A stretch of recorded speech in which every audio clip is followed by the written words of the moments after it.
Hema committee റിപ്പോർട്ടിന്മേൽ police ആദ്യ case register ചെയ്തു. കൊല്ലം പൂയപ്പള്ളി സ്വദേശിനിയുടെ പരാതിയിൽ പൊൻകുന്നം പോലീസ് കേസെടുത്തു.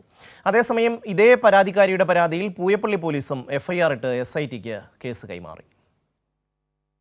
2014 ദേഹോപദ്രവം ഏൽപ്പിച്ച് രാത്രി വഴിയിൽ ഇറക്കിവിട്ട സംഭവത്തിൽ പൂയപ്പള്ളിയിലെ മേക്കപ്പ് ആർട്ടിസ്റ്റ് പെഫ്കയിൽ പരാതി നൽകിയെങ്കിലും നീതി കിട്ടാത്ത സാഹചര്യത്തിലായിരുന്നു ഹേമ കമ്മിറ്റിക്ക് മൊഴി നൽകിയതും ഇപ്പോൾ SITയുടെ നിർദ്ദേശപ്രകാരം പൊൻകുന്നം പോലീസ് സജീവ് കൊരട്ടിക്കെതിരെ കേസെടുത്തത്.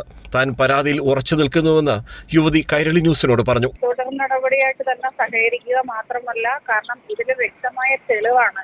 നമുക്ക് ആരോപണങ്ങളില്ലാതെ തെളിവോട് കൂടിയുള്ള കേസാണ് ഞാൻ സബ്മിറ്റ് ചെയ്തിരിക്കുന്നത്. 2023 ആഗസ്റ്റ് 23 സഹപ്രവർത്തകരിൽ നിന്ന് മോശം അനുഭവം നേരിട്ടു.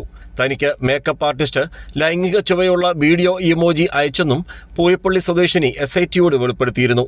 ഈ മൊഴി പ്രകാരം പൂയപ്പള്ളി പോലീസ് മേക്കപ്പ് ആർട്ടിസ്റ്റായ രതീഷ് അമ്പാടിക്കെതിരെ കേസെടുത്ത് SITക്ക് കൈമാറി. മോശമായ രീതിയിലുള്ള ലൈംഗിക വീഡിയോ ഇമോജിയാണ് അയച്ചിരുന്നത്.